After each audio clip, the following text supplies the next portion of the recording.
Amigos que gostam de conversar em tempos interessantes, incertos, implacáveis. Com o futuro suspenso e o passado cada dia mais distante, estamos aqui estacionados na condição humana e na tentativa de fazer uma nova vida funcionar.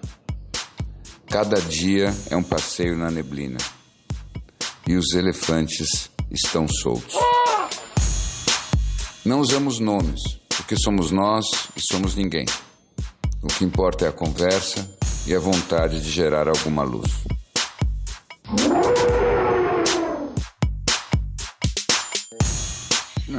Eu acho que deixa a vida rica é você fazer aquilo que não é óbvio que você faça. Então, quando surge um novo limite desse tipo que antes não existia, tudo fica mais interessante. Pelo menos eu sou maluco assim. Eu tendo a achar que as restrições, elas enriquecem a vida. Lembre-se o seguinte, os vírus são praticamente eternos, né? Eles sempre estiveram por aqui. Essa frase, essa frase está gravada, né? Podia repetir no devido tom. Os vírus são eternos, eles sempre estiveram por aqui. Os vírus são seres que não estão nem mortos, nem vivos. E você?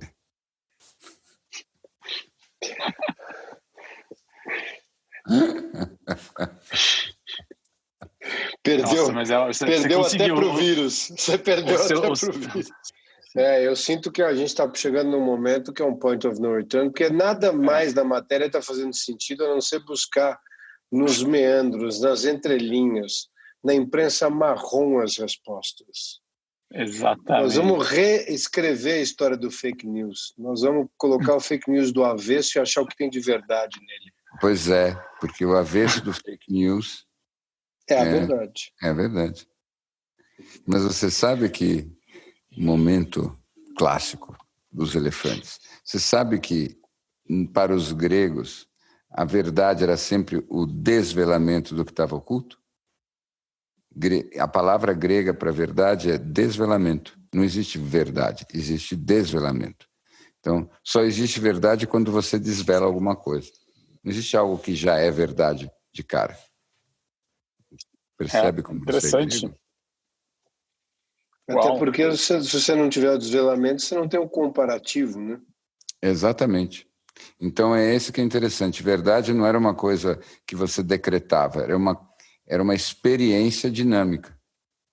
E isso me lembra de um sonho que eu tive uma vez. Eu acho que eu já contei isso para vocês, mas é uma das coisas que eu gosto de contar porque eu me repito nisso, mas vale muito a pena. E uma vez tive um sonho que uma figura virava para mim e me transmitia uma informação no sonho. E foi a experiência subjetiva de verdade mais intensa que eu já tive. E só depois que eu tive essa experiência de que eu concordava completamente é que eu olhei e percebi no sonho que a figura não tinha dito nada. Era tudo em silêncio.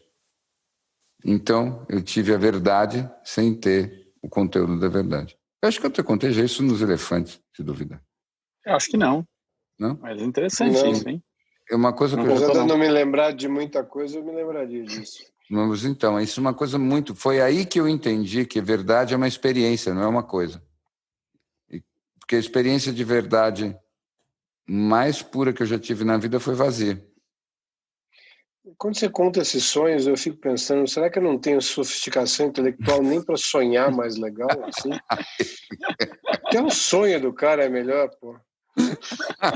Claro que sim. Os meus sonhos também são meio... que a gente tem na consciência, imagina.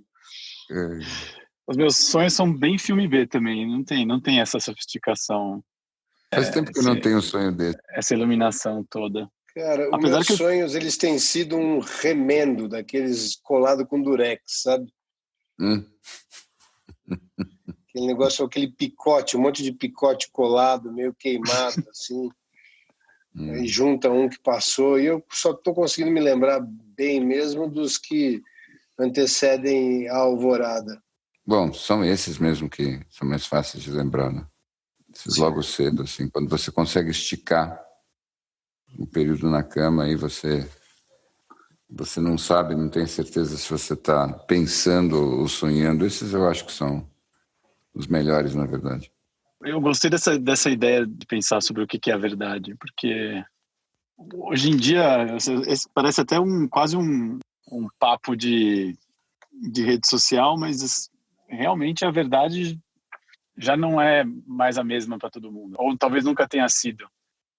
Isso que você falou, que a verdade é algo que deve ser desvelado, é um baita tema, não é não? Mas você sabe por que me parece que isso é tão estratégico? Porque isso significa que a verdade não é algo que você encontra. A verdade não é algo que você tem. A verdade é algo que você produz. Sim. Então, talvez isso seja parte do problema. As pessoas acham que elas vão encontrar a verdade. Isso é impossível. A verdade é um desvelamento que você provoca. Então, quando você desvela alguma coisa para você mesmo, no teu olhar, na tua fala ou no teu gesto, aí você está vivendo a verdade. Então, a verdade é uma coisa que envolve um trabalho. Ninguém pode consumir verdade como quem consome um sanduíche. Isso não existe. Isso que você está falando é interessante, que outro dia eu ouvi, não sei se foi um quote ou em algum texto, que falava que o oposto da verdade não é a mentira, mas é o bullshit. E eu acho que esse é um caminho interessante. A mentira não é o oposto da verdade, mas sim é você levar a luz para outro lugar, para outra coisa. Eu acho que vai muito na direção do que você está falando, de que a verdade é produzida, né? Pensando nesse contexto do que a gente vive, de pandemia, de pós-pandemia, do que é certo, do que é errado, do que é fake news, de tudo que está acontecendo no mundo. É interessante como você pode, a gente continuando na história dos multiversos, você pode produzir universos paralelos com tantas verdades possíveis. Mas eu continuo sentindo assim, isso que você falou do bullshit. É muito bom, porque bullshit é uma espécie de ressentimento. É como se você não quisesse jogar o jogo. Você dizia, tanto faz, vamos melar esse jogo? Vamos melar esse jogo. Isso é bullshit. Totalmente diferente da mentira, porque para você mentir com arte e com qualidade, você precisa ter um profundo respeito pela verdade. E você precisa tratar a verdade justamente como se fosse uma obra de arte. Então, os grandes mentirosos são como aqueles artistas que fazem falsificações de obras de arte, de pinturas. Vocês já viram aqueles documentários com aqueles especialistas em falsificar quadros renascentistas? Tem um que é incrível, né? Que é a história do Eles cara sabem que, assim... tudo, eles sabem mais sobre o assunto do que um professor da universidade. Então, para você poder fazer um fake daquela qualidade, você tem que saber tudo sobre o assunto. Você tem que saber sobre como é a qualidade da tinta, a química, como é que eram as pinceladas. É muito sofisticado. Então, para você fazer a mentira de boa qualidade, você tem que ser um gênio. Agora, o bullshit, não. O bullshit não leva a nada, porque o bullshit é só... dá muito trabalho você... É uma técnica de bomba de fumaça. Você joga a atenção em outro lugar. É o que você falou, você não precisa saber nada. E isso é muito interessante, porque eu acho que a gente vive hoje globalmente uma invasão da bullshit. Pois é, mas o mais importante não é quando você bullshita o outro. Eu acho que mais interessante é quando você bullshita a você mesmo. E eu chego a fazer a aposta que a qualquer momento, a qualquer dia da tua vida, você se bullshita pelo menos uma vez. E eu diria o seguinte, você, na hora de dormir, você tinha que se perguntar o que eu fiz hoje, o que eu me bullshitei hoje. Isso ia ser interessante. Porque esse é um caminho de crescimento, esse é um caminho de transformação. E quanto mais o mundo fica essa história mole, meio indefinida, que ela se tornou, mais importante fica aquilo que a gente faz com a gente mesmo. Eu estou convencido disso. Aquilo que você faz com você é o que faz você ter a sensação de que os dias estão progredindo para algum lugar. Se você não investe em você e você não investe numa pequena transformação de você, como você sabe em que dia você está hoje em dia? Que diferença faz? Agora, se você conseguiu fazer algum tipo de avanço no jogo que você faz com você mesmo, aí você sabe. Você sabe, agora eu consegui fazer isso, uma semana atrás eu não consegui. Então, é como se a marcação do tempo precisasse ser aquela marcação do tempo da criança que fica medindo o quanto que ela cresceu com um risquinho na parede. Sabe como é que é? Uhum. Sou obrigado a fazer uma intervenção rápida, porque eu tive essa sensação hoje, por incrível que pareça, alguns minutos antes da gente começar a gravar,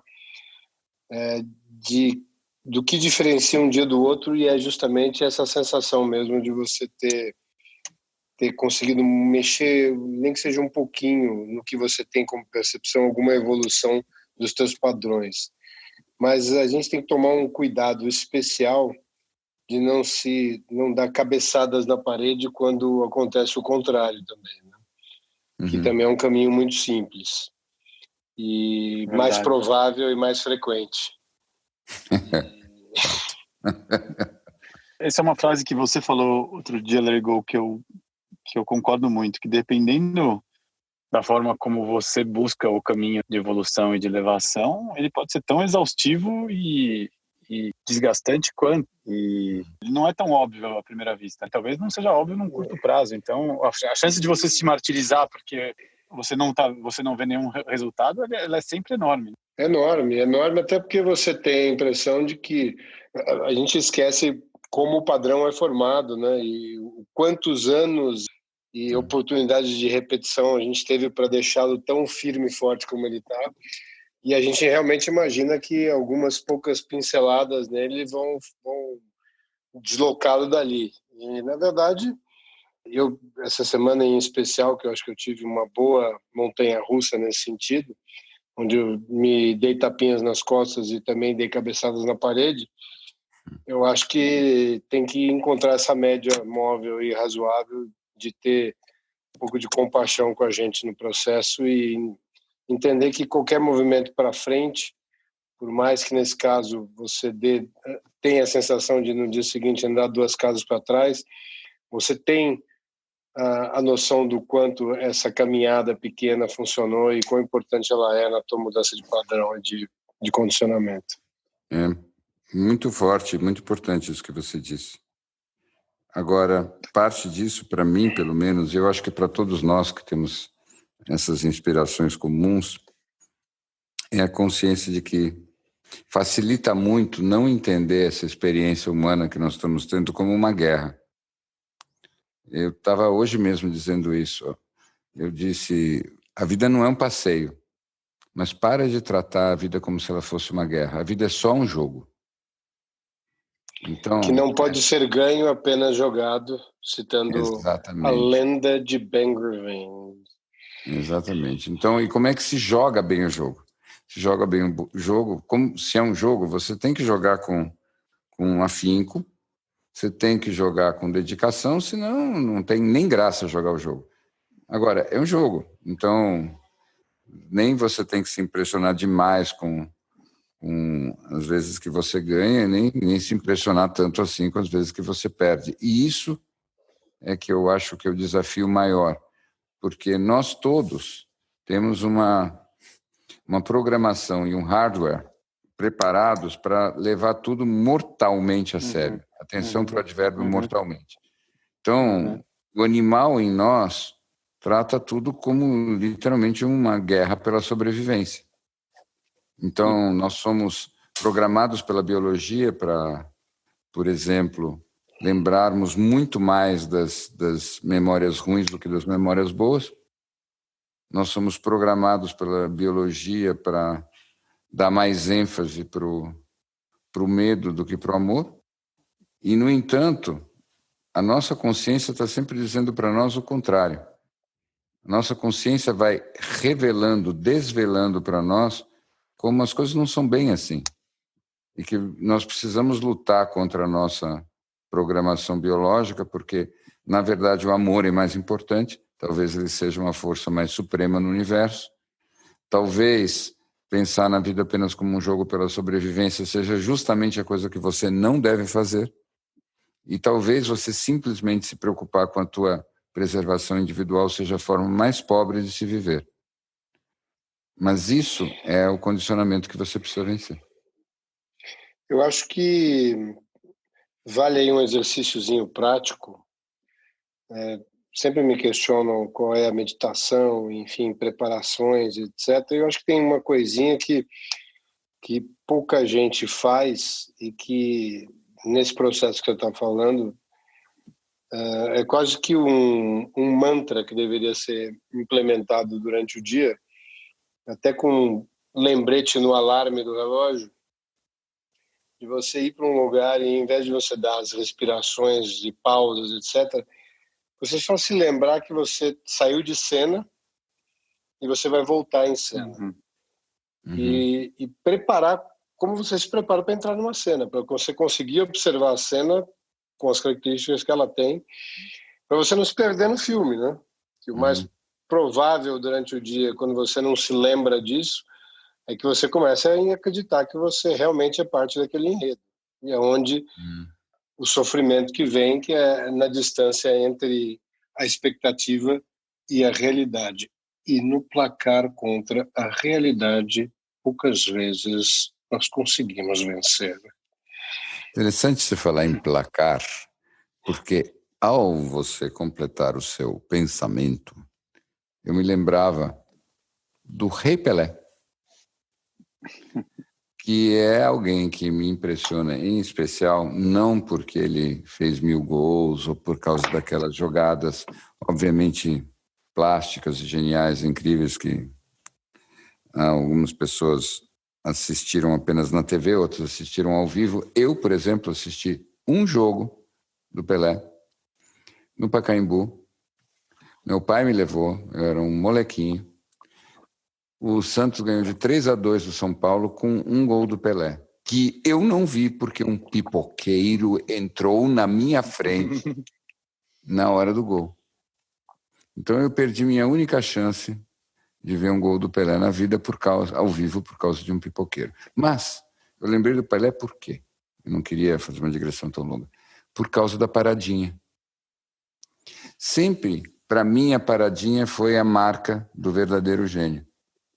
Vocês imaginam um estádio lotado, toda a pressão, você vai bater o pênalti, o goleiro está lá, toda aquela tensão e cabe a você chutar a bola. E o cara chega lá e ele vai chutar e ele para. Para mim, aquele momento sublime, com toda aquela pressão, com centenas de milhares de pessoas ao vivo ali, eventualmente na TV, sabe-se lá mais quantas, toda aquela pressão, ele para. E naquele momento, é como você gosta de dizer, Larry Gold, ele provoca um glitch no Matrix. É como se a realidade toda fizesse um... Ela fica muito sangue frio, né? Fluida, ela fica plástica, e aí você se lembra tudo de uma vez. É só um jogo e você tem escolha, sim. Todos aqueles teóricos ficam dizendo, não, você é programado para fazer isso, aquilo, você é determinado, então você nada pode contra a sua... Eu quero ver um robô que decide fazer a paradinha do Pelé. Você sabe que você me deu ideia para um device agora. Não precisa pensar num gimmick. O gimmick, alguma coisa que esteja ligado de alguma forma às tuas frequências cerebrais de uma maneira muito simples, ou até a tua pulsação, que no momento em que as alterações se manifestam, lhe dá aquele toquezinho no seu ombro, assim. Dá uma paradinha. Genial. Você vai reagir, ele toquezinho no ombro. Você dá até aquela viradinha para trás, que é o tempo que você precisa para não falar. Porque realmente, como vale essa paradinha, né? A liberdade o famoso espaço magnânimo entre estímulo e reação. Perfeito. Você sabe que você tem me inspirado muito com a sua nova paixão pelos filósofos, né? Então eu fico muito feliz por ter um amiguinho que agora lê filósofos. Então é uma volta ao passado. E eu estava me lembrando... Não significa que eu os entendo, tá? Só significa que por enquanto eu estou lendo. Ninguém os entende. O que mostra que eu sou só alfabetizado. Não, ninguém os entendia. Mas eu estava lembrando que a grande frase do Spinoza, que você tem citado tanto, é: Deus sive natura. Quer dizer, Deus, ou seja, a natureza. E como eu estava comentando com um amigo outro dia, toda a espiritualidade do mundo está no ou seja.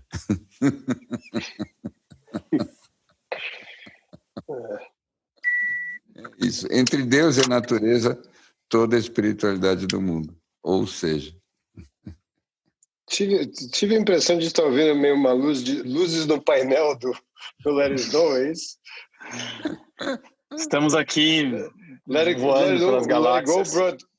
Let It Know broadcasting live de dentro do seu veículo, atracado na beira da estrada. Dá para ver estrela? Sinal. Isso. Eu tô em busca dos reptilianos aqui, mas a gente não pode falar isso, que a gente está construindo Você tá vendo ainda a nossa reportagem. Eu estou vendo uma lua muito linda, mas vocês estavam falando dessa diferença entre o jogo e a guerra e do quanto nós somos talhados para lembrar disso. E eu pensei muito no quanto também é uma questão dialética, né? Do quanto a gente gosta de usar a dialética da guerra no nosso dia a dia, de o quanto uma empresa é uma companhia, do quanto a gente fala do front, do quanto a gente fala da trincheira. E eu pensei muito nisso que o Larry Gold falou de o quanto a gente tem que se olhar de cena e o quanto a gente também tem que lembrar que nós muitas vezes gostamos de nos considerar numa guerra, né? Isso é algo que traz algo épico para nossa vida. Eu acho que a gente tem um pouco dessa ideia de um personagem épico. E eu fiquei pensando o quanto a gente também não é apaixonado por essa ideia de que a gente pode ser um herói épico dessa narrativa em si, que talvez nos atraia mais do que uma narrativa lúdica do jogador, da criança. Enfim, eu estava pensando nisso enquanto vocês estavam falando. Faz muito sentido para mim. Você repisa muito esse tema de que nós gostamos de certas leituras ou certas imagens simbólicas. E me parece que você tem toda a razão. Quando eu te escuto falando, me vem sempre na cabeça uma sensação de que se acabasse tudo e sobrassem só 50 de nós, uma manadinha de 50 elefantes no meio da savana ou da neblina, em algum tempo nós reconstituiríamos o mundo inteiro, basicamente do jeito que ele é. Porque, de alguma forma, ainda que misteriosa, meio torta, eu acho que nós gostamos de cada aspecto dele. Tudo que ele tem de sublime, tudo que ele tem de ridículo, tudo ao mesmo tempo faz parte do que nós gostamos. Então, nós reconstituímos isso. Na verdade, eu tenho sempre a impressão de que se toda a humanidade, em uníssono, fizesse a paradinha do Pelé, 1, 2, 3, paramos. Talvez aí sim o mundo acabasse. Sabe que eu tive a oportunidade esse final de semana de assistir no Netflix, não sei se vocês tiveram já a chance, de ver eu acho que é um documentário em 10 partes com as imagens da Segunda Guerra Mundial coloridas. Eu assisti. É incrível. E eu não sei qual foi a sua impressão, Larry Snow, mas assim, obviamente que eu já tinha lido e estudado nos meus tempos de escola sobre a Segunda Guerra, além das curiosidades que vieram depois e tal, mas eu acho que é uma das coisas mais educativas que alguém pode assistir durante a pandemia para todos os processos para qual você se depare.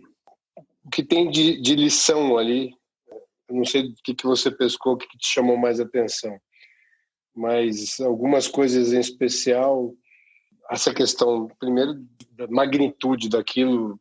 Hoje a gente te dá uma condição de colocação em relação aos problemas ou aos momentos que nós estamos vivendo aqui que nos dá até uma certa pequenez, né? Uma questão interessantíssima, eu achei também, das nuances, dos detalhes tão pequenos que fizeram a diferença de para que lado aquele conflito ia girar, e algumas coisas de um acaso ali que me fizeram pensar muito. Até mesmo se os nossos amigos reptilianos não tiveram presentes ali, acho que em algum momento, para mudar o caminho daquela história. Porque são coisas praticamente inacreditáveis ali, naquele momento pós-Pearl Harbor ali com os japoneses. Isso. Aquela ilha, como é que chama? Midway. Não sei se... Então são coisas incríveis, tem detalhes muito especiais, detalhes de como o ego e a vaidade entraram no meio de um caminho, num momento muito crucial também. E uma parte interessante que eu me dei conta agora, enquanto vocês falavam, que em última instância o Hitler, a Alemanha perdeu a guerra fundamentalmente porque as pessoas que cercavam o Hitler não passavam para ele a verdade do que estava acontecendo. Era uma escalonagem de bullshit, né? Incrível. Foi isso mesmo. Todos eles tinham medo de dizer a verdade. E o mais incrível é que foi essa a causa da queda da União Soviética também, que eu já li sobre isso. Exatamente. Impressionante. É exatamente a mesma coisa. Então, todo mundo que é muito autoritário e muito tirânico está condenado a receber sua paga em mentiras.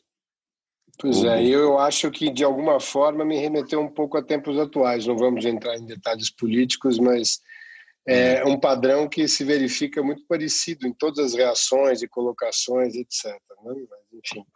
E, para mim, o grande contraste com isso é aquela história que, para mim, é inesquecível, daquele soldado japonês que ficou perdido sozinho numa ilha nas Filipinas, né? E para ele a guerra não tinha acabado e ele não acreditava que o imperador Hirohito poderia jamais ter se rendido. E ele viveu anos, né? Ele viveu anos. Décadas. Mas esse documentário é muito impactante, é impressionante. E eu acho que realmente ele é muito didático e educativo. Eu acho que das coisas que me chamaram a atenção foi exatamente quando ele... Tem dois pontos que foram muito interessantes para mim, assim, foram muito impressionantes. Um é quando ele relata a história de Hiroshima e Nagasaki, e quando ele dá detalhes do que é a bomba, de como ela funciona e dos detalhes ali do que acontece. Eu achei muito impressionante. E aí tem um aspecto, eu acho que uma nuance que para mim foi muito interessante, que é quando o Hitler já estava totalmente paranoico, totalmente baseado em remédios.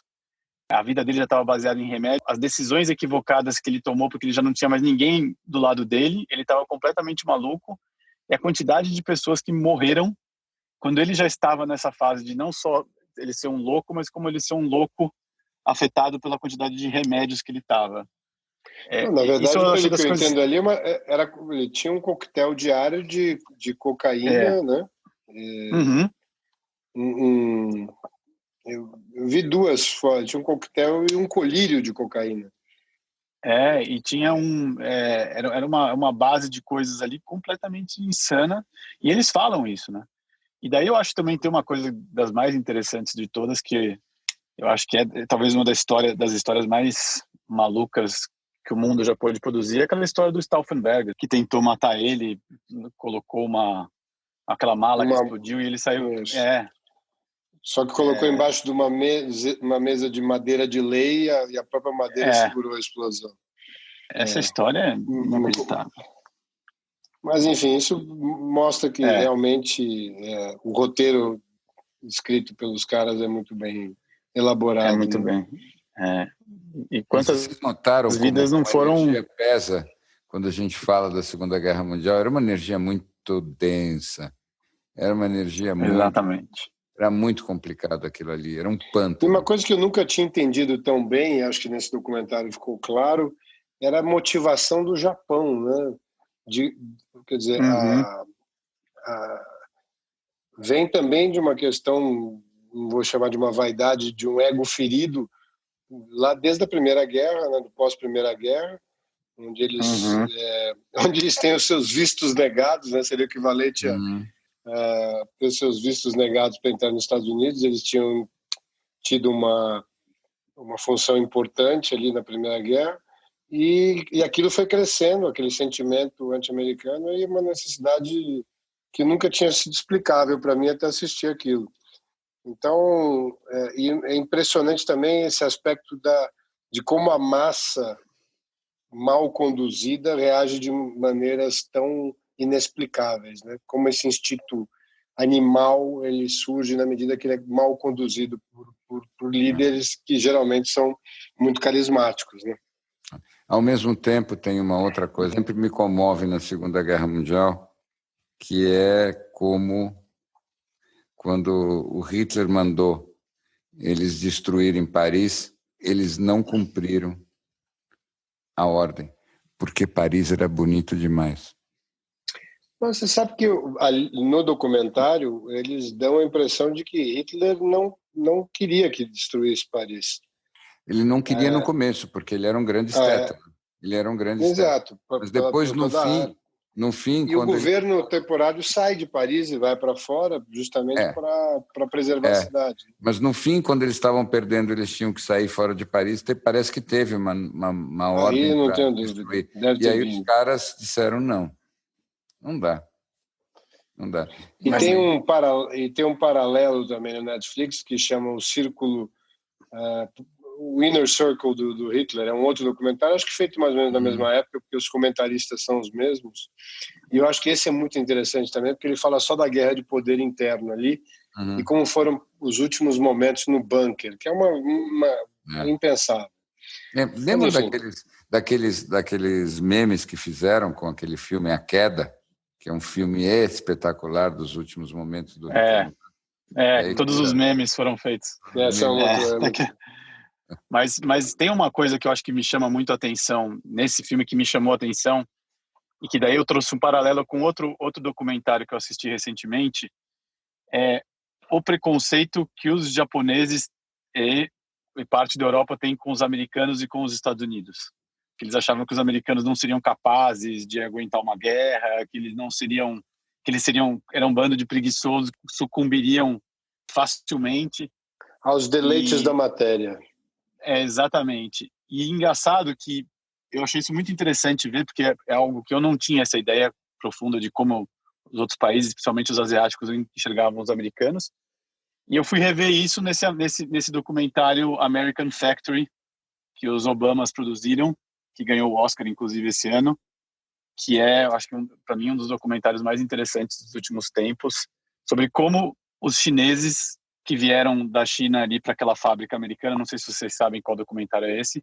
Qual documentário, mas não assisti. É realmente espetacular. Tem que assistir. Então. É muito bom. Vou explicar um pouquinho. É uma fábrica da GM americana que fecha e uma empresa chinesa que produz vidros compra, e eles trazem operários chineses para trabalhar junto com os americanos. E os americanos que antes ganhavam mais, agora ganhavam menos e se sentem muito desprestigiados.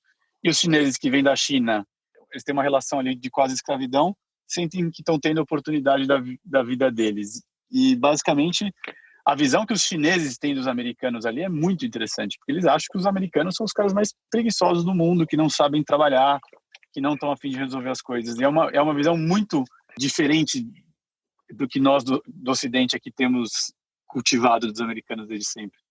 E eu achei esse paralelo é algo que eu achei muito interessante, que eu pelo menos não tinha essa perspectiva antes de ver ambos os documentários. Você sabe, eu sou tentado a dizer que todo império, quando está ascendente, ele tem mais gana do que os outros. E depois isso passa. Assim que o gato fica gordo, ele fica preguiçoso mesmo. Mas tem um momento que ele está faminto. E aí ele vem com tudo. Eu acho que funciona desse jeito mesmo. E nesse momento, a América é um gato gordo. Você tem identificação do ciclo do gato gordo. É um ciclo... Na América, agora, ela passou desse momento do gato gordo. Né? E já está um gato on steroids.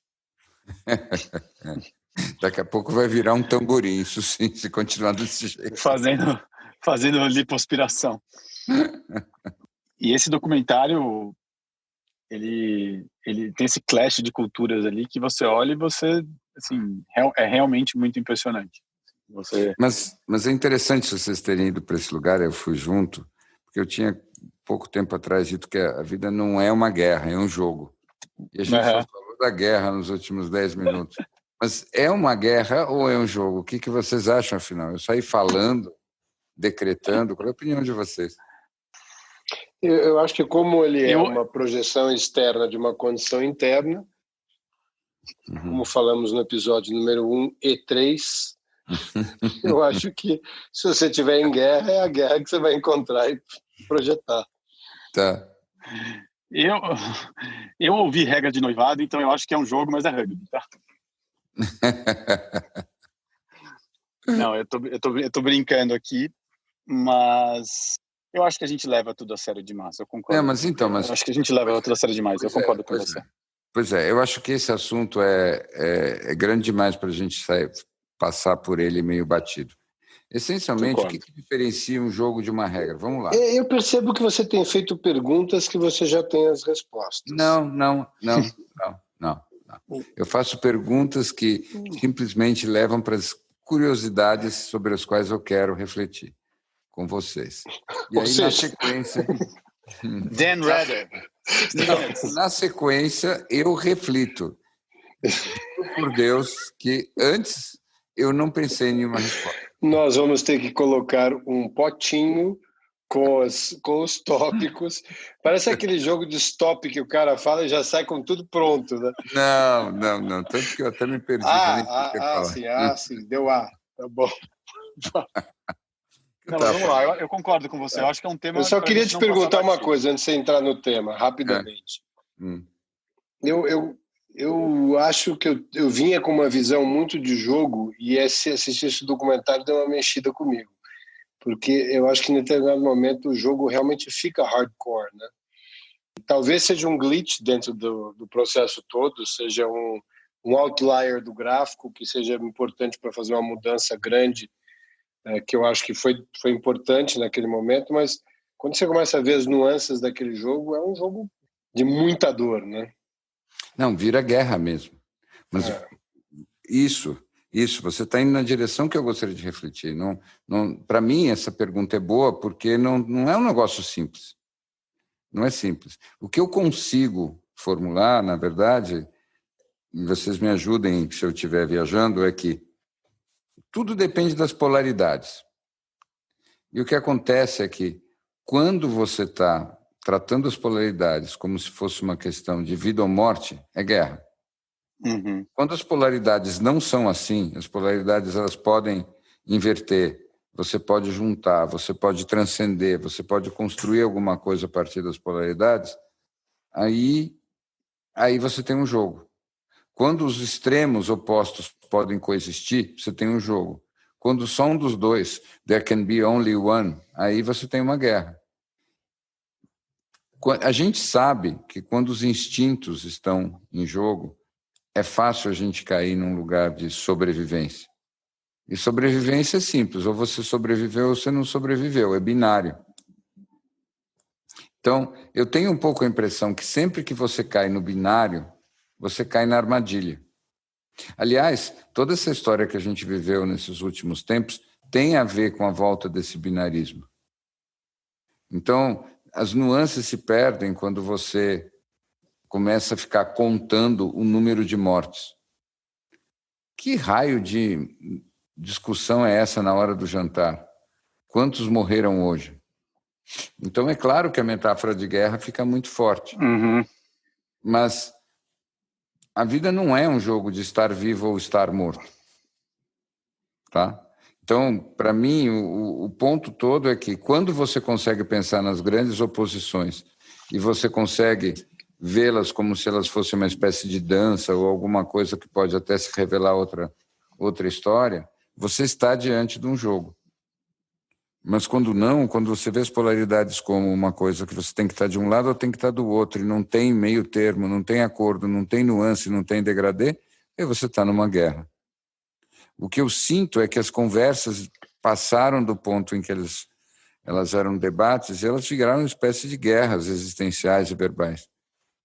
Quando você chega e vê, por exemplo, que agora você tem os haters nas redes sociais, o que são esses caras? Esses caras são caras que querem guerra.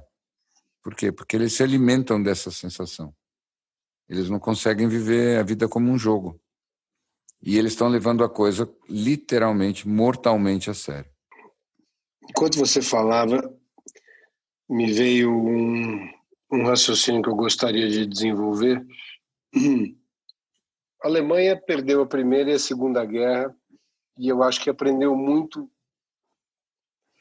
como não perder a Terceira. E eu acho que, em assistir aquele documentário da Segunda Guerra, me chamou muito a atenção da razão pela qual, a primordial razão deles terem perdido, a forma como eles trataram os territórios que eles iam ganhando e ocupando, a forma como eles lidavam com os conquistados, chamemos assim. Era de tamanho maltrato e desprezo e crueldade que levava quem estava na outra ponta numa posição de não ter nada a perder. Era preferível lutar até a morte do que ser torturado até a morte, de se defender naquele estágio do que sucumbir eventualmente de uma maneira muito pior. Foi assim na defesa de Stalingrado, foi assim nas resistências diversas que aconteceram, enfim. Isso paralelo ao que aconteceu, e nós conversamos há uns 3 episódios atrás, que é o momento econômico e de disparate social que a gente vive agora, onde, ao invés de diretamente se dar esse tratamento, cria-se um sistema que lentamente faz a mesma coisa, mas quase que imperceptivelmente. Uhum. Onde, no final das contas, as conquistas são iguais, os resultados finais do que seria uma guerra são idênticos. A única diferença é que ela não é notória na sua crueldade, mas a resultante é absolutamente a mesma. Gostei muito. Não, acho que o que você falou é uma grande verdade. Primeiro, eu contrasto com a estratégia que Alexandre o Grande tinha com os lugares que ele conquistava. Ele tinha só uma diretriz, né? Você sabe, os soldados tinham que ficar lá e casar com as mulheres locais e se tornar locais. Então ele tinha Isso é uma coisa curiosa, porque o Alexandre o Grande estudou com Aristóteles em pessoa, vocês sabem disso, né? Então, cada um tem um mentor que merece. Ele estudou com Aristóteles, aulas particulares. E então ele sabia que conquistar significa se tornar igual. Enquanto você se mantém diferente, enquanto você não assimila, você não conquistou nada. Você está simplesmente segurando uma posição artificial de força que vai gerar aquilo que é uma grande reversão. Então, o que você diz é muito verdadeiro e nós estamos, de fato, vivendo um momento histórico que não vou dizer que é pior ou melhor que os outros, mas é um momento onde certas oposições estão ficando muito grosseiras, muito explícitas a um nível em que elas vão se tornando quase que inaceitáveis. E eu tenho a sensação, e vocês sabem que eu sou um otimista compulsivo, eu tenho a sensação de que isso é a coisa mais saudável que podia estar acontecendo do ponto de vista da consciência. Eu acredito que você só nasceu para se conscientizar de coisas. E eu acho que a gente está se conscientizando de mais coisas em menos tempo do que antes as pessoas se conscientizavam em vidas inteiras. O que nós temos, no fim das contas, é um sistema que é muito opressor para a maior parte das pessoas. E talvez, apenas talvez, Gol, você tem tanta razão que pode ser que nós estejamos nos aproximando de um momento histórico em que nós façamos uma paradinha do Pelé e pensemos juntos. Mas precisa mesmo ser assim? Será que precisa ser tão sufocante e opressor do ponto de vista material para todo mundo? Porque eu estou convicto de que não precisa. Agora, nós estamos tão habituados a esse lugar, temos tanto medo de mexer em coisas tão fundamentais que nos acompanham há tantos séculos, que nós simplesmente seguimos na inércia. Mas eu tenho a impressão de que pode ser sim, que daqui a algum tempo, não é semana que vem, não é em setembro, não estou pondo datas, mas que nós estejamos nos aproximando no tempo das nossas vidas ainda, para uma inflexão. em que a gente realmente pare, faça a paradinha do Pelé e diga, quer saber, vamos jogar outro jogo? Vamos jogar um jogo diferente? Eu acho que é possível. Eu acho que é possível. Eu acho que quando a gente, dependendo da forma como essa parada existe, eu acho que quando a gente para de prestar atenção no que tem à nossa volta, é a parada ruim. E nessa parada ruim tem um passado que o passado é inercial. Ele chega até a gente.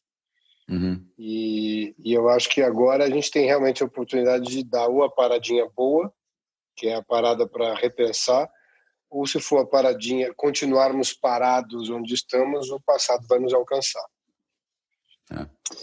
E essa pergunta que eu ia fazer para vocês, e diante dessa perspectiva, quando a gente ainda tem aí um trabalho grande para ser feito, eu concordo que a gente está perto desse ponto de inflexão, mas tem muito trabalho para ser feito ainda. Será que dá para a gente encarar como um jogo e não como uma guerra? Quando ainda o sistema opressivo, de alguma forma, usa táticas de guerra? Snow, obrigado por essa pergunta.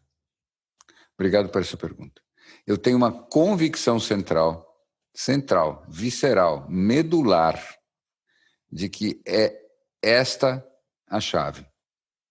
Se você cai na armadilha de tratar isso como se fosse uma guerra, você vai perenizar o sistema. Porque o sistema, onde o sistema é ruim, ele parte dessa premissa. É por isso que os tiranos resistem a qualquer terrorista. Eles não resistem a um humorista. Então, da mesma forma... Seria de onde a energia se alimenta, isso? Exatamente. Então, da mesma forma, quando a gente insiste nessa história, rapazes, é um jogo, então vamos jogar um jogo mais divertido, pelo amor de Deus, porque esse jogo está chato. Aí a autonomia humana se manifesta, aí o imaginário humano se liberta. Porque eu insisto, esse é o meu tema, nós temos muito pouca imaginação. Nós inventamos um jogo, esse jogo é muito restritivo e nós tratamos esse jogo como se ele fosse alguma coisa fixa, mas ele é uma criação nossa. Nós podemos inventar um outro jogo. É uma questão de admitir que preferimos jogar um outro jogo. Se a gente trata disso como se fosse uma guerra, se a gente trata isso como se fosse uma coisa assim, olha, a natureza funciona assim, o leão come a gazela e tudo mais. Até parece que o leão sozinho ele vai para algum lugar. Para começo de conversa, ele depende da leoa. Já não é o leão. Quem manda ali é a leoa. Então vamos começar, antes de qualquer machismo, entendendo que entre os leões quem mandam são as leoas. Então, ficam essas metáforas bobas de reino animal, quando no fundo, nós estamos jogando o jogo que nós quisemos. E se você quer se comparar com um quadrúpede, isso é problema seu. Eu não. Tem uma frase num livro que eu sei que não é exatamente o seu livro de cabeceira, Larry B., mas ele tem muitas coisas que eu gosto muito, que é o Course in Miracles, ou o Curso em Milagres, que nesse sentido ele diz uma coisa interessante. Ele diz: "In my defenseless, my safety lies." Ou seja, na minha não defesa está a minha proteção. E eu acho que o que ele quer dizer ali é o seguinte: onde eu não enxergo a guerra é onde eu me protejo. Isso. Só há segurança se você nega a existência da guerra. Só há segurança se você nega a existência da guerra.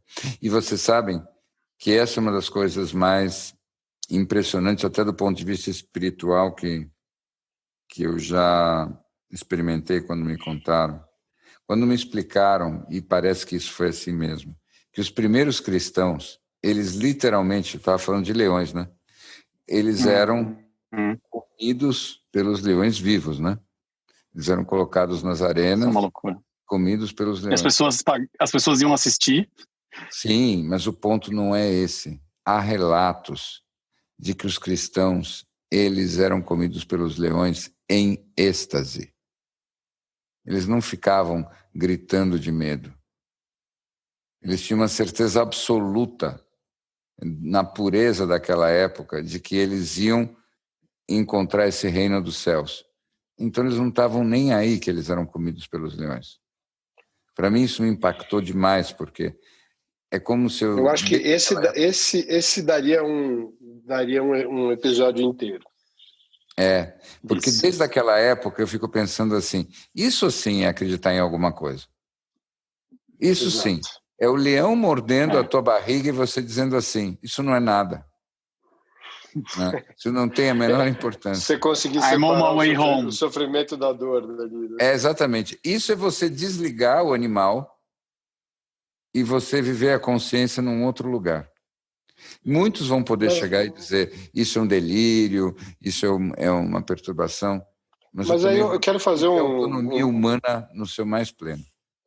Uma referência aqui, um paralelo talvez não tão carnal como esse que você disse, mas eu vejo muito o seu amigo Spinoza no momento em que ele diz eu não vou compactuar com o bullshit, não interessa quão importante seja se falar de religião e o que estava envolvido naquele momento, onde ele diz não tem nada que possa valer viver num estado delusional. Não tem nenhum upside, nenhum prêmio para se viver no bullshit, fora da verdade. E que, querendo ou não, apesar de não ter sido comido por leões, ele foi defenestrado em muitas outras camadas, né? Sim, isso aí. É você estar nessa intensidade de quem diz, eu não vou... Com a tua verdade, né? Isso aí. Que eu acho que remete um pouco para aquele nosso papo de propósito também, né? Num limite, num outro nível de entrega, que é algo que você realmente está disposto a morrer por. Que também me parece que é algo que a gente está mais difícil de você separar o que é essa verdade dessa bullshit para você conseguir escolher pelo que você vai morrer, né? Pelo que você poderia morrer. Por que você estaria disposto a morrer? Não veio me falar do alfajor de Negresco, hein, por favor. Cara, olha, aqui onde eu tô aqui, entre a Sibéria e Vladivostok, aquele alfajor de Negresco seria algo que eu estaria bem disposto. Mas essa frase que você falou do Spinoza me tocou muito. Eu acho que uma vida de mentira, uma vida em que o seu ego e o seu coração não foi quebrado, para mim é uma vida que não vale a pena ser vivida. Eu acho que é isso. Assim, eu estaria disposto a morrer pela minha verdade. Então, mas eu acho que a grande questão do Spinoza é que ele sabia qual era a verdade dele. A maior dificuldade, talvez, nossa, hoje é entender qual é a nossa. Ele defendia ali que era o seguinte, eu não posso aceitar um comentário de outros homens como sendo uma divindade. Eu tenho que descobrir a minha própria divindade. Que é quando ele diz que a divindade Deus está em tudo, na natureza e em tudo mais. Eu parto do pressuposto seguinte, se o Larry B não me interrompeu até agora, eu já considero um sucesso ou caiu realmente o Wi-Fi dele, que é o mais provável. Ele voltou. Não, eu estava ouvindo, estava refletindo no que você disse e eu estava pensando que característica é essa do momento que nós estamos compartilhando que faz com que fique tão claro que esses são os verdadeiros heróis que nós temos. Os verdadeiros heróis que nós temos na história, e a gente pode fazer uma lista, e eu estava pensando justamente em quem eu botava nessa lista tão nobre. São aquelas pessoas que são capazes de sacrificar qualquer coisa por sua própria verdade. É tão interessante isso, porque, sim, nós vimos falando que as autoridades não têm mais o mesmo valor. Nós sabemos que agora nós vivemos num mundo pós-verdades. Ou seja, mas no fundo o que nós estamos dizendo apenas é que as verdades vindas de fora, elas são só isso, vindas de fora, são coisas, são como gotas de chuva. O que importa é a verdade que brota de dentro. E, sim, do coração, mas também da mente, mas da certeza da tua consciência, daquela clareza de que você pode se colocar diante de alguma coisa e ter aquela experiência que eu tive no meu sonho. Aquela experiência tão intensa que você não consegue negar, porque isso seria negar o teu próprio ser. E que diante disso, você só tem um caminho a seguir, que é afirmar aquilo ou pagar o preço de que o mundo eventualmente não consiga ter espaço para aquela verdade que você traz. E eu pensei no Spinoza, eu pensei também muito no Lutero nessa hora. Eu lembrei de um filme incrível, que vocês devem lembrar também, o Bruxas de Salem. É baseado numa peça de teatro, um filme fantástico com Daniel Day-Lewis, onde tem uma história. Né? Como?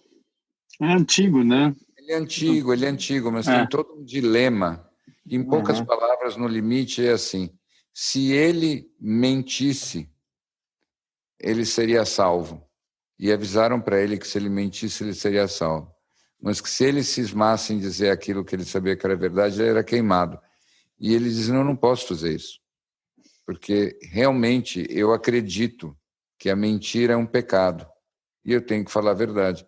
Então ele praticamente se condena a ser queimado vivo em nome desse princípio dele de não mentir. Então é uma coisa muito incrível isso. E pela vida fora você encontra algumas pessoas que conseguem viver a verdade desse jeito tão pleno. E você fica pensando que durante muito tempo isso pareceu uma coisa muito pouco sofisticada. Que história é essa de verdade? Quase como se uma pessoa que se comportasse desse jeito fosse alguém meio doente, alguém pouco sofisticado, alguém que não conseguisse entender os vários ângulos de uma questão e não percebesse a dialética completamente relativística da vida contemporânea. Mas a verdade é que, se você se entrega completamente a isso, você acaba num lugar que é lugar nenhum. Enquanto que, se você reencontra essa experiência dentro de você, você tem um norte. Então, quem tem isso, tem um norte. Quem não tem isso, está desnorteado. Essa que é a história. Mas eu estava pensando aqui, estamos todos muito desnorteados, né? Assim, acho que essa falta de norte dessa verdade interna, isso que você falou do relativismo, dessa ideia de que ser verdadeiro não é uma boa estratégia para viver no mundo pós-moderno, é uma verdade, infelizmente, muito contundente, né? Não tem... Então, mas vamos aqui pensar, porque ao mesmo tempo que você conta essa história das Bruxas de Salem, aquela verdade do cara, do Daniel Day-Lewis, se fincado naquela ideia tão rígida, no momento que a gente olha e fala, nesse jogo que é o Matrix, né? Essa história toda essa encenação, e isso é um ponto que o Spinoza tinha muito, e uma coisa que ele consegue falar muito é de como aquelas superstições todas, que eram as verdades bíblicas, que eram impostas sem serem questionadas, faziam tão pouco sentido. Como que um Deus poderia esperar aquele tipo de sacrifício do homem, né? Então, quando eu vejo essas situações onde o mesmo cara que se prende a uma verdade contundente que não é questionada é o cara que se coloca num colete com bombas e se atira dentro de um ônibus. Então, acho que essa verdade ela precisa passar por um filtro, tem que ter um questionamento, tem que ter tem que ver de onde ela está vindo, qual é o lugar onde ela está nascendo. Porque é muito fácil o ego tomar conta dela no meio do caminho e justificar ações a partir de uma verdade. Pois é. E ela ser manipulada. Ela ser Pois manipulada pelo outro, né? Pois é. Mas então, ótimo você ter dito isso, porque sim, seria perigoso até parar naquilo que eu falei, porque você tem um ponto muito central. E, para mim, esse ponto é muito nítido. Ele não vale para nenhum dos exemplos que eu dei, o que você disse. E por quê? A grande característica é que eles criaram essa convicção, como Spinoza, como o cara do filme, como o Lutero, como os cristãos que eram comidos pelos leões, contra toda a pressão vinda de fora.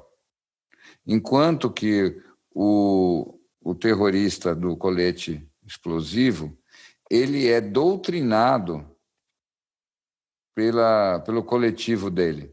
Ele não está funcionando como um indivíduo.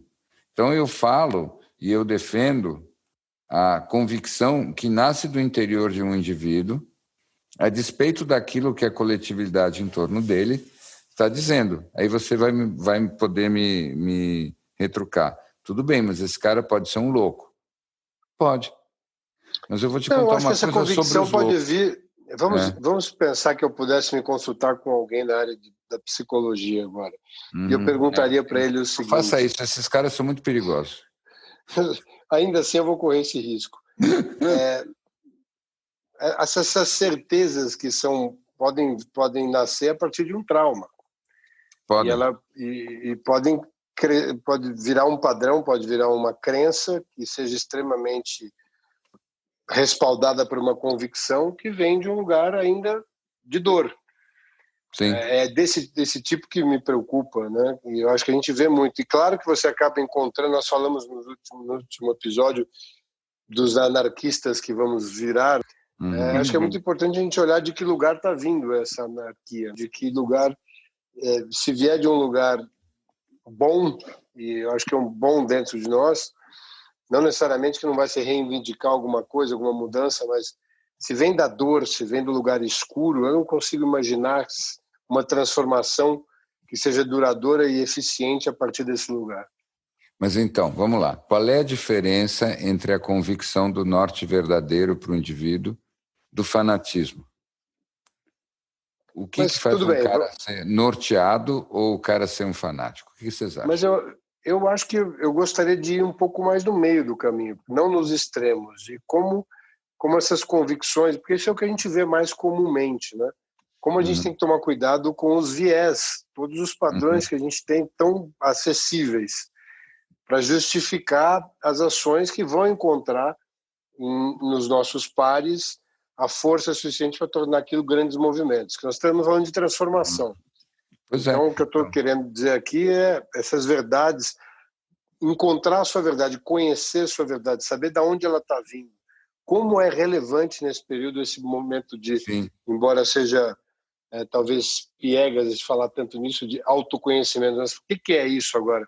É saber de onde vem a tua verdade. Pois é, e o que eu quero te dizer só é assim, também não tenha tanto medo da convicção. Estou jogando no campo do adversário aqui. Não. A chance de eu ganhar. Eu estava aqui só observando. Se eu empatar, eu estava aqui só.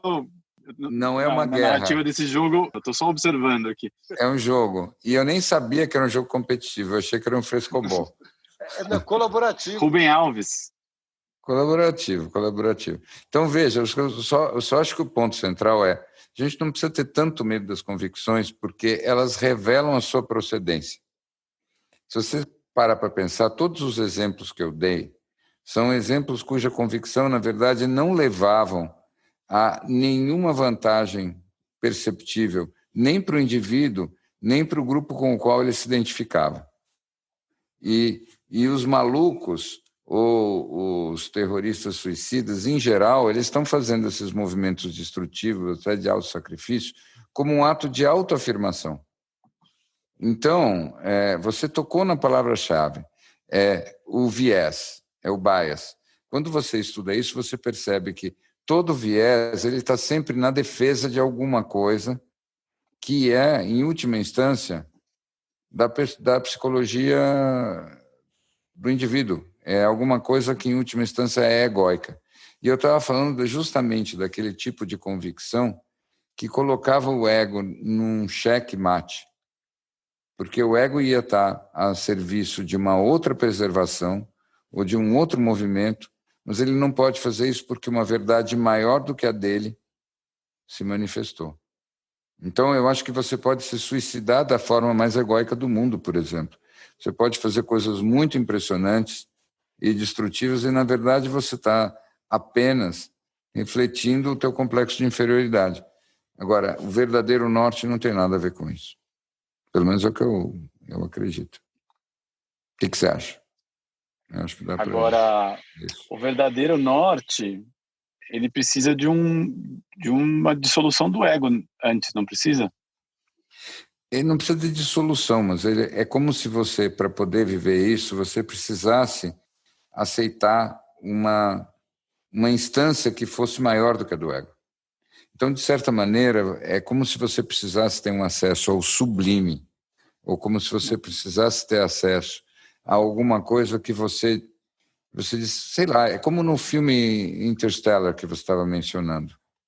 Você estava falando do amor no filme Interstellar. Eu tenho a nítida sensação de que nem precisa ir para alguma coisa tão gigantesca, metafísica assim, mas se você fosse um astronauta e você visse o planeta Terra lá de cima, aquela bolinha azul, aquele blue marble, como ele diz, e você olhasse para aquilo e você soubesse a distância que você está e quão poucos seres humanos tiveram nessa distância do planeta, acho muito difícil, se você tem alguma sensibilidade, você ficar num lugar egóico.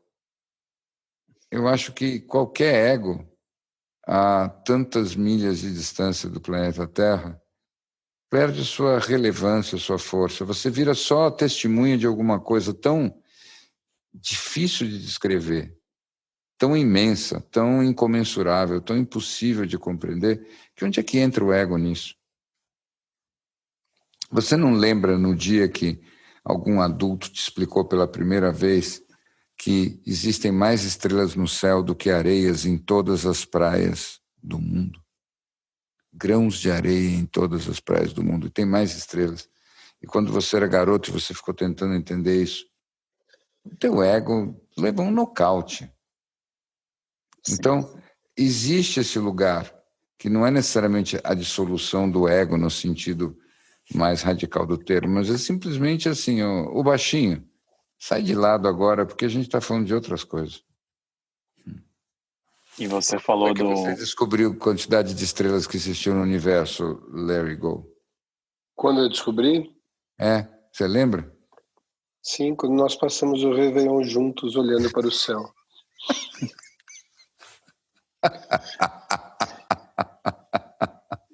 Isso foi ótimo. Eu vou falar para vocês que recentemente quem me lembrou dessa ideia foi o Larry Shine. A ideia dessa dimensão da quantidade de estrelas maiores do que grãos de areia. Você falou do Interstellar e eu não queria perder essa deixa, mas eu acho que a deixa foi perdida, mas essa ideia do Interstellar, deles ali voando naquela nave e tendo aquela discussão sobre o que é o amor, eu acho que é um dos diálogos mais espetaculares do cinema dos últimos anos, assim. Aquela conversa deles e as coisas que ela fala ali sobre o amor, eu queria fazer um episódio só sobre isso. Que ele vai questionando ela, né, perguntando se é uma força utilitária, se é isso. Ela fala, eu tô aqui, eu subi nessa nave, eu tô atrás de uma pessoa que eu nem sei se tá viva. Há uma década. Há uma década, e você vem me falar da força social do amor. Olha, eu vou falar para vocês. Se entender alguma coisa a respeito do amor, marca a sofisticação, a evolução de uma cultura, eu continuo com os gregos antigos. Eu estava vendo hoje, eles têm 6 palavras diferentes para o amor, que são amores diferentes. Eles tinham eros, que é a paixão sexual. Eles tinham filia, que é a amizade profunda. Eles tinham ludus, que era o amor brincalhão.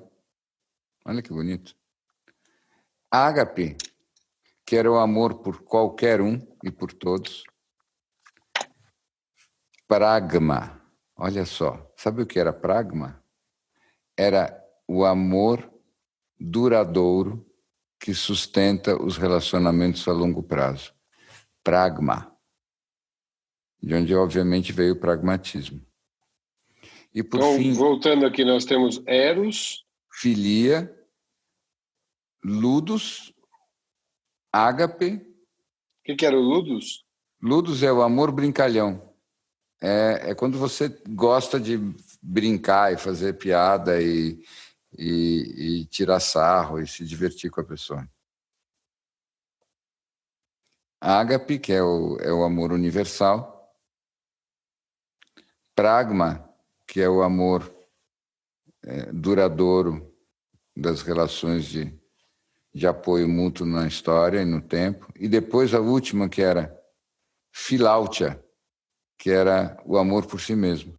Bacana, né? Muito. Muito bacana. Então, isso era uma cultura que foi fundo nessas nuances. A cultura tem a ver com essas nuances. Você conseguir distinguir essas diferentes possibilidades e onde cada uma se aplica. Então, uma coisa é certa. O que é o amor, se ele é isso, se várias outras coisas, nós não sabemos, mas eu, inspirado mesmo no filme Interstellar, eu tenho só uma certeza. O amor é a gravidade. Só o amor é grave, só o amor conecta, e o amor é a chave e a conexão da teoria unificada da física. Que eles querem descobrir como é que a gravidade funciona. O modelo do universo não fechou porque eles não entenderam a gravidade. Eles não entenderam a gravidade porque, tolinhos, eles querem fazer cálculos. E a gravidade é o amor. E o amor não se presta ao cálculo. Então... Drop the mic. Eu já pensei, não tem como top isso. Esquece. Embora eu tenha pensado aqui num break-up interessante. Vamos lá. Meu amor, embora meu eros por você siga intacto, sinto que minha filia predomina. Temo que para nós sobre hoje somente Pragma. Drop the mic. Espetacular, bravo. Que bem. Muitas vezes nós esquecemos. Eu acho que nós só esquecemos porque nós sabemos que isso é uma grande falácia, porque não seria possível o mundo sendo flat, como nós sabemos que ele é, não é? Sim. Sim. Isso da entrada ao conspiratório. Me contem, vocês não acham que tem algum desses países que sempre falam que, na verdade, não existe? Acho que tem alguns países que não existem. Eu tenho absoluta certeza disso. Eu acho que é uma das afirmações mais fundamentadas que eu ouvi de você a noite toda. Eu estou ainda atrás dos estúdios que o pessoal gravou a descida na Lua. Estou vendo uma luz estranha aqui, peraí, só um segundinho. Nós podíamos fazer uma homenagem, já que nós estamos praticamente no rádio, nós podíamos fazer uma homenagem ao Guerra dos Mundos do Orson Welles, aquele famoso... né? Aquele cara, ele esmerilhou em fazer uma narrativa baseada na Guerra dos Mundos que todo mundo acreditou e foi um escândalo nos anos 30. Aquilo foi espetacular. Genial. Eu queria ter participado. Genial. Mas não é muito diferente do que o Trump fez na eleição passada. É verdade. Isso. Tem vindo uma luz numa direção aqui, só isso. Com muito menos charme. Só mas desde o rádio usou a Fox News. Só um segundo. Eu tô com um pouco de receio de algum momento ver uma luz forte em cima do Larry. E ele ser abduzido.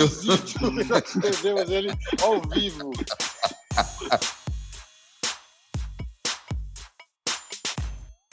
Acho que levaram o Larry Snow, agora foi mesmo. Ele foi embora. Abduziram. É fato, é confirmado. Levaram ele. Ei, pessoal, aqui um anúncio daqueles urgentes que tem potencial para mudar o mundo. Demorou, mas a gente está chegando no Instagram. A ideia é ter um canal que a gente possa trocar, bater papo, falar com os nossos amigos que agora já são do mundo inteiro, colocar umas novidades e alguns conteúdos diferentes. Passa por lá, segue a gente, manda uma mensagem. A gente adora receber feedbacks, sugestões, críticas e elogios. A gente ainda está aprendendo, versão beta total. Mas com a ajuda de amigos a gente tem certeza que vai ficar super legal. vai ser o melhor lugar pra gente se encontrar, pra trocar ideia. E se você tiver qualquer dica, manda pra gente. A gente adora, inclusive esse anúncio aqui já é contribuição de uma amiga nossa de lá. Segue a gente, a gente ainda tá aprendendo. Segue a gente. Se você quiser receber os próximos episódios dos Elefantes em primeira mão, passa no nosso site e deixe seu e-mail, elefantesnaneblina.com.br. E obrigado por nos ouvir até aqui. Até mais!